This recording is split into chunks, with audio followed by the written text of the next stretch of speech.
Сіздің зейнетақыңыз небәрі 22.652 теңгеге жетпей отыр ма? Онда сіз бүгінгі таңда дәрі-дәрмек пен коммуналдық қызметтерді төлеуге де қиналасыз. Бұл жағдай сіздің еңбегіңізді мүлдем бағаламайтындығын көрсетеді. Сіздің құқықтарыңызды қалпына келтіруге көмектесетін жолдар бар, және мен сізге сол туралы айтып беремін. Құрметті отандастар, қадірлі аталар мен апалар. Бүгінгі видео сіздің жүрегіңізге тікелей әсер етуі мүмкін. Себебі біз зейнетақы мәселесіне тереңірек үңілетін боламыз. Сіздің зейнетақыңыз небәрі 40 мың теңгеге жетпей отыр ма? Мүмкін сіз колхозда, совхозда, ауыл мектебінде немесе шахтада 15, 20, 30 жыл бойы еңбек еттіңіз, ал бүгінгі таңда ЕНПФ сізге құжат жоқ, стаж санауға келмейді деп жауап беріп отыр ма? Бұл шын мәнінде мемлекеттің қателігі, бірақ оның зардабын сіз тартып отырсыз. Сіздер өз өмірлеріңізді ел игілігіне арнаған, еңбекпен өткен жылдарыңыздың әділеттілігін талап етуге құқылсыздар. Бүгінгі таңда Қазақстанда 2026 жылы минималды зейнетақы 36.108 теңге болып бекітілген, ал базалық зейнетақы 32.360 теңгеден 54.620 теңгеге дейінгі аралықта стажға байланысты өзгеріп отырады. Егер сіздің ресми стажыңыз 10 жылдан аз болса, онда сіз базалық соманың тек 70%-ын аласыз. Бұл айына 22.652 теңгені құрайды. Бұл сома сізге дәрі-дәрмек пен коммуналдық қызметтерді төлеуге де жетпеуі мүмкін, ал ет пен сүттің бағасы күннен күнге өсіп келеді. Енді назар аударыңыз.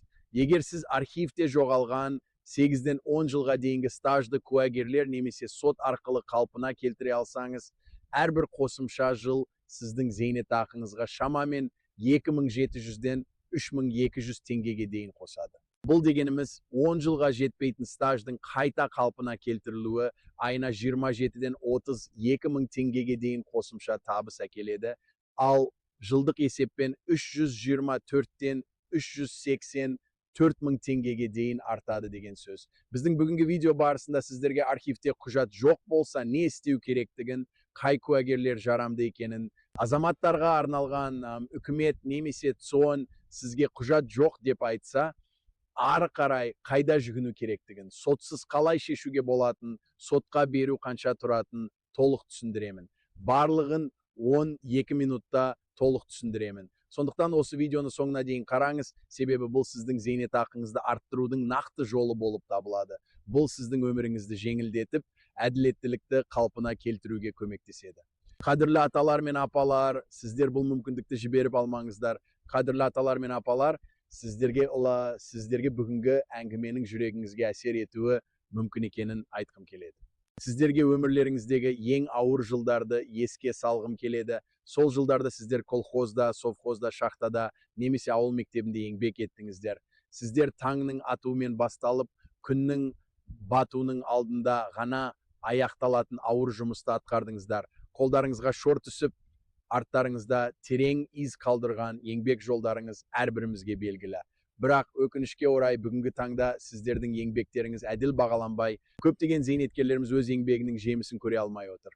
Мысалы, Алматы облысы Кербұлақ ауданындағы 68 жастағы Жұмабай ата. Ол кісі 1983 жылдан бастап 1997 жылға дейін совхозда тракторист болып қызмет еткен. Бұл дегеніміз 14 жылдық адал еңбек. Бірақ өкінішке орай 1998 жылы архив өрттен жойылып кетті. Бүгінде Жұмабай атаның зейнетақысы небәрі 39.800 теңге ғана, ал коммуналдық қызметтердің құны 18 мың теңге, дәрі-дәрмекке 22 мың теңге жұмсалады. Мұндай жағдайда бір апта соңында тек нан, шай мен қара картоп қана қалатыны анық. Бұл әділетсіздік емес пе? Тағы бір мысал, оңтүстік Қазақстандағы Созақ аудандағы 71 жастағы Күлайша апа туралы айтсақ. Ол кісі 1976 жылдан бастап 2000 жылға дейін ауыл мектебінде бастауыш сынып мұғалімі болып қызмет еткен. Бұл 22 жылдық еңбек стажы. Бірақ өкінішке орай 2005 жылы Шыршық өзенінің тасқыны кезінде РОО құжаттарының жартысы жойылған. Әлеуметтік жинақтау қоры тек 11 жылдық стажды ғана танып отыр, ал зейнетақысы 45 мың теңге ғана. Егер ол апамыз жоғалған 11 жылдық стажын қалпына келсе, ай сайын қосымша 30 мың теңге алады. Қадірлі көрермендер, сіздердің де ата-аналарыңыздың немесе өздеріңіздің қанша жылдық стаждарыңыз архивте жоғалған деп жатыр. Бұл жоғалған жылдар сіздің ақылыңызға, еңбегіңізге лайықты баға беру үшін қаншалықты маңызды екенін ұмытпаңыз. Пікірлерге жазыңызшы, сіз қай облыстансыз, қай жылдары, қай кәсіпорында жұмыс істедіңіз? Әр жағдайды жеке-жеке талқылауға дайынмын. Біздің бірге атқаратын жұмысымыз сіздің зейнетақыңыздың әділдігін қалпына келтіруге көмектеседі. Құрметті зейнеткерлер, сіздер өз құқықтарыңызды қорғауға лайықсыздар, сіздерге көмектесу үшін осындамын. Құрметті отандастар, қадірлі аталар мен апалар, мен Бекзат Ұларман. Сіздерге әрқашан көмек көрсетуге дайын адвокат және Қазақстан зейнеткерлерінің құқықтарын қорғау бойынша маман ретінде сөз алып отырмын. Бүгінгі күнде көптеген зейнеткерлеріміз әлеуметтік жинақтау қорына барып, архивте құжат жоқ деген жауапты естіп, үміттерін жоғалтып жатқанын білемін. Оларға архивте жоқ, ештеңе істей алмайсыз дейді. Бірақ бұл шындыққа жанаспайды. Өкінішке орай, заңдарымызда куәгерлер арқылы стаж дәлелдеу мүмкіндігі бар болса да, ол ұмытылып жатыр. Ал менің басты мақсатым әрбір отандасымызға өзіне тиесілі тиынды қайтару, сіздің еңбекпен тапқан зейнетақыңызды толық көлемде алуға көмектесу. Сондықтан арнаға жазылыңыздар, қоңырауды басыңыздар, лайк қойыңыздар. Бұл тек жарнама емес, бұл сіздің құқықтарыңызды қорғаудың нақты жолы.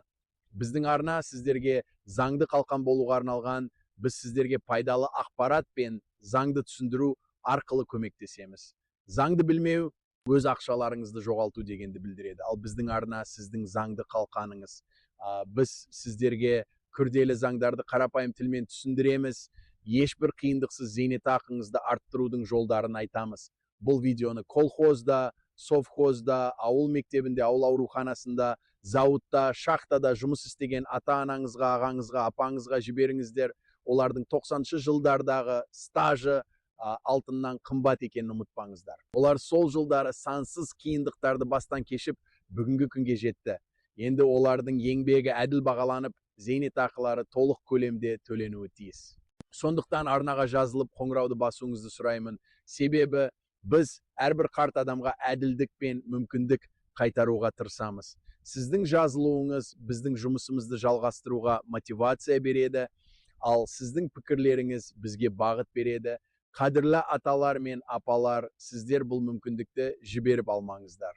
Бізбен бірге болыңыздар және сіздің құқықтарыңыз қорғауда екенін ұмытпаңыздар.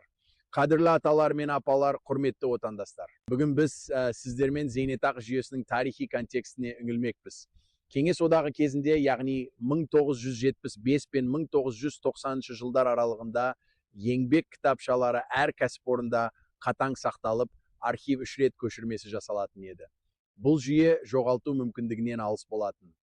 Әрбір жұмысшының еңбек жолы нақты құжаттармен бекітіліп, жоғалып кету қаупі мүлде болмады. Бұл кезде зейнетке шығу салыстырмалы түрде жеңіл болатын. Себебі барлық қажетті құжаттар бір жерде жинақталып, мұқият сақталатын.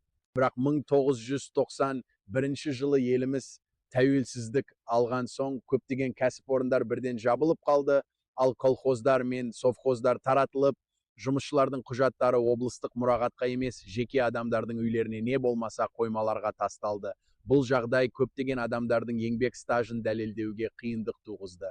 1995 пен 2005 жылдар аралығында жергілікті архивтерде өрт, су тасқыны, жағдайлары жүздеп тіркелді.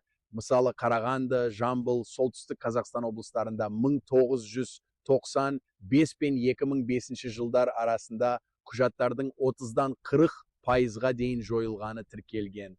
Содан бері, яғни 2010 жылдан бастап мемлекет электронды еңбек жүйесін енгізді. Бірақ өкінішке орай 1998 жылға дейінгі стаждар тек қағаз құжаттармен ғана расталды. Бұл дегеніміз, сол кезеңдегі еңбек стаждарын дәлелдеу үшін, қазіргі уақытта көптеген зейнеткерлеріміз қиындықтарға тап болып отыр.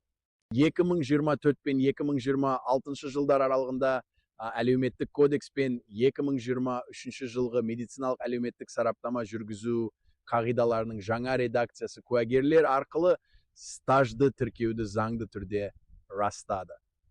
Бұл өзгерістер зейнеткерлеріміздің құқығын қорғауға үлкен мүмкіндік береді. Қазіргі уақытта көптеген зейнеткерлерімізге бюрократияның салдарынан өздерінің әділетті зейнетақыларын алу қиынға соғып отыр. Бұрынғы кезде Кеңес одағы дәуірінде бұл процедуралар әлдеқайда жеңіл әрі түсінікті болатын, бірақ қазіргі цифрландыру заманы және бюрократиялық кедергілер олардың зейнетақы алу жолдарын күрделендіріп жіберді.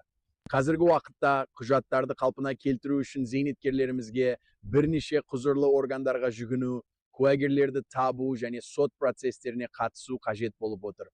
Тек осыдан кейін ғана олардың еңбек жолдарына лайықты зейнетақыларын алу мүмкіндігі бар. Сол себепті қадірлі аталар мен апалар, бүгінгі біздің басты міндетіміз сіздердің жоғалған еңбек стаждарыңызды куәгерлер көмегімен қалпына келтіру және зейнетақыларыңызды әділетті түрде есептеу. Бұрынғы кезеңдерде бұл мәселелер оңай шешілетін еді. Бірақ қазір біз сіздермен бірге бұл жолда күресіп, әділдікке жетуге тырысамыз. Біздің ортақ мақсатымыз сіздердің зейнетақыларыңыздың нақты еңбектеріңізге сәйкес келуін қамтамасыз ету және зейнеткерлеріміздің құқықтарын толық көлемде қорғау. Сіздердің әрбір жылдарыңыз, әрбір еңбек сағаттарыңыз әділ бағалануы тиіс.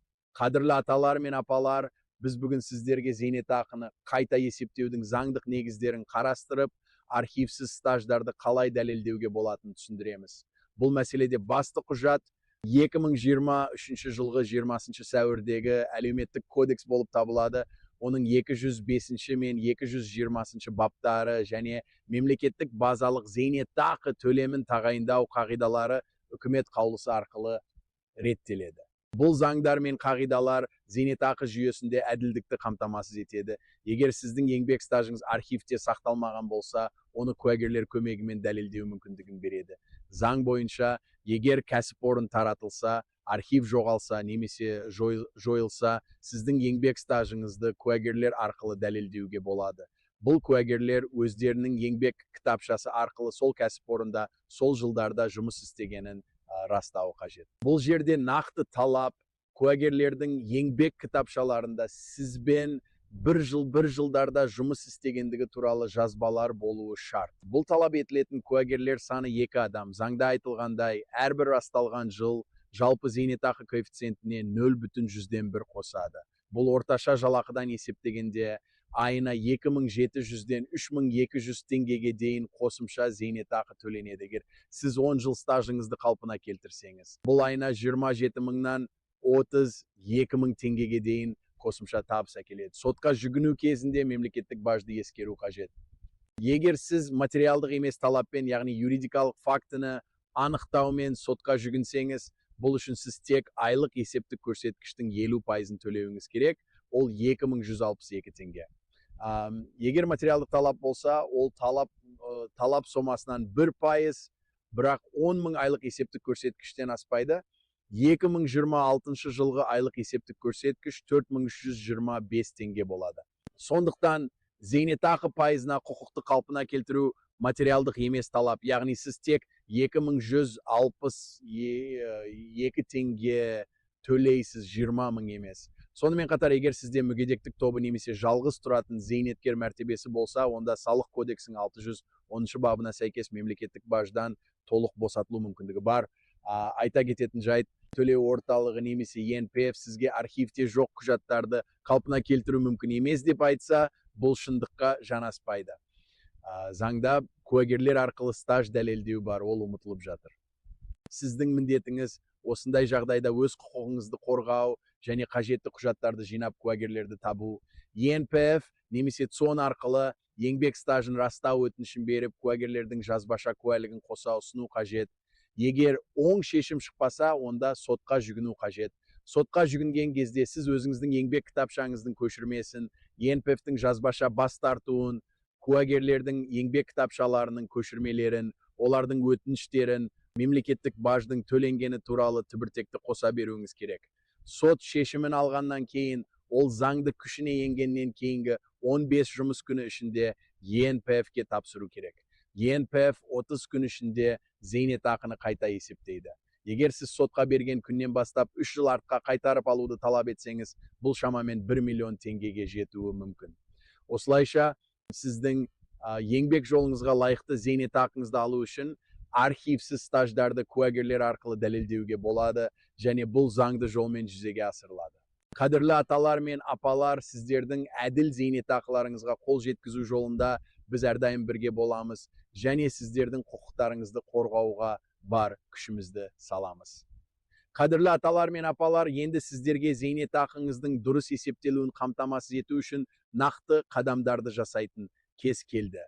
Бұл қадамдар сізге зейнетақыны қайта есептеуге қажетті құжаттарды дайындау және рәсімдерді орындауға көмектеседі. Бірінші қадам ретінде сізге өзіңіздің барлық қолда бар құжаттарыңызды жинау қажет. Ең алдымен еңбек кітапшаңызды қолға алуыңыз керек. Егер сізде әскери билет болса, оны да қосымша ретінде ұсынуға болады.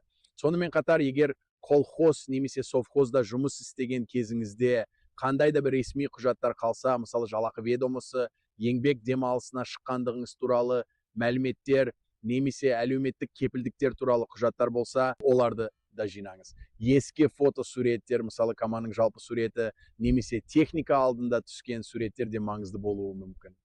Маталары да құнды құжаттардың қатарында. Екінші қадам, енді екі куәгер табу керек. Бұл куәгерлер сол жылдары сізбен бірге дәл сол кәсіпорында жұмыс істеген болуы қажет. Олардың еңбек кітапшаларында сізбен бір жылдарда кіру-шығу белгілері болуы міндетті. Бұл құжаттарды нотариус арқылы куәландырып, көшірмесін жасап алыңыз.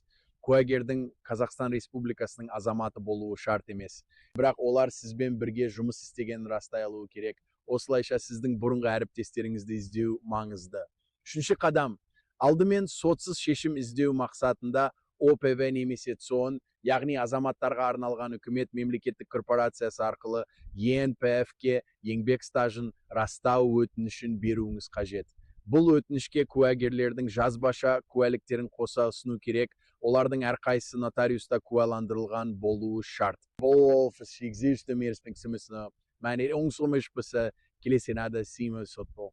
Төртінші қадам, сотқа жүгіну үшін тұрғылықты жеріңіздегі аудандық сотқа еңбек қатынастарының фактісін анықтау туралы талап арызбен баруыңыз керек. Талап арыз қосатын құжаттар өзіңіздің еңбек кітапшаңыздың көшірмесі, ЕНПФ-тің жазбаша бас тартуы, куәгерлердің еңбек кітапшаларының көшірмелері, олардың өтініштері және мемлекеттік баж 2162 теңге төленгені туралы түбіртек. Бұл құжаттар сіздің зейнетақыңызды дұрыс есептеу үшін маңызды. Адвокатсыз өзіңіз де жаза аласыз, сот хатшысы сізге үлгісін береді. Бесінші қадам, сот шешімі шыққаннан кейін, оны заңды күшіне енгеннен кейінгі 15 жұмыс күні ішінде ЕНПФ-ке тапсырыңыз. ЕНПФ 30 күн ішінде зейнетақыны қайта есептеуі тиіс. Егер сіз сотқа берген күннен бастап 3 жыл артық қайтарып алуды талап етсеңіз, бұл шамамен 1 миллион теңгеге жетуі мүмкін. Осы қадамдарды орындасаңыз, сіздің зейнетақыңыз шынайы еңбегіңізге жауап береді. Қадірлі аталар мен апалар, бұл қадамдар сіздерге күрделі болып көрінсе де, сіздің құқықтарыңызды қорғау және әділ зейнетақы алуыңыз үшін маңызды. Біз сіздермен бірге боламыз және сіздердің әділдікті талап ету жолында қолдау көрсетуге дайынбыз. Құрметті отандастар, қадірлі аталар мен апалар, бүгінгі әңгімемізді қорытындылай келе, сіздердің құқықтарыңыздың қаншалықты маңызды екенін тағы да атап өткім келеді. Еңбектеріңізді ешкім ұмытпау керек және сіздердің адал еңбектеріңіз әділ бағалануы тиіс. Архивте құжаттардың жоғалуы сіздің зейнетақыңыздың жоғалуына себеп болмауы керек. Біз бұл мәселеге жауапкершілікпен қарап, сіздерге нақты шешімдер ұсынып отырмыз. Екі куәгердің көмегімен және заңды жолдармен сіздер өз құқықтарыңызды қорғай аласыздар. Сайынғы зейнетақыңызға қосымша 27 мыңнан 32 мың теңгеге дейін қосу мүмкіндігі бар екенін ұмытпаңыздар. Мұндай табыс сіздердің күнделікті өмірлеріңізді жеңілдетуге көмектеседі. Енді, құрметті көрермендер, сіздерден сұрағым келетін бір маңызды сұрақ бар. Бұл жағдай әділетті ме? Неге ЕНПФ әр архивті өзі іздеп, әр ауылдан куәгер шақырып, зейнеткерлерге тиесілі теңгесін қайтарып бермейді? Бұл сұрақтар біздің қоғам үшін өте өзекті, және сіздердің ойларыңыз біз үшін маңызды. Пікірлеріңізді қалдырыңыздар, әр жағдайды жеке-жеке талқылауға дайынмын. Әрбір пікір біздің ортақ мәселелерімізді шешу жолында құнды ақпарат көзі. Арнаға жазылуды ұмытпаңыздар, қоңырауды басыңыздар, лайк қойыңыздар. Бұл бізге әрі қарай да сіздерге пайдалы ақпарат ұсынуымыз үшін маңызды. Біздің арна сіздер үшін қадірлі аталар мен апалар әділдік үшін күресетін кеңес алаңы болуға бағытталған. Бұл видеоны колхозда, совхозда, ауыл мектебінде, ауыл ауруханасында жұмыс істеген отбасы мүшелеріңізге жіберіңіздер. Олардың жоғалған жылдары әлі қайтарылуы мүмкін, және біз бұл жолда бар күшімізді саламыз. Соңында сіздерге тағы да қайталап айтқым келеді, сіздер жалғыз емессіздер. Біз сіздермен бірге сіздің құқықтарыңызды қорғау жолында әрдайым қолдау көрсетуге дайынбыз. Біз сіздердің әділ зейнетақы алуларыңыз үшін күресеміз, және бұл жолда барлық заңды мүмкіндіктерді пайдаланамыз. Мен сіздердің заңгеріңіз Бекзатұлы Арман, сіздерге әділдік жолында көмектесуге әрқашан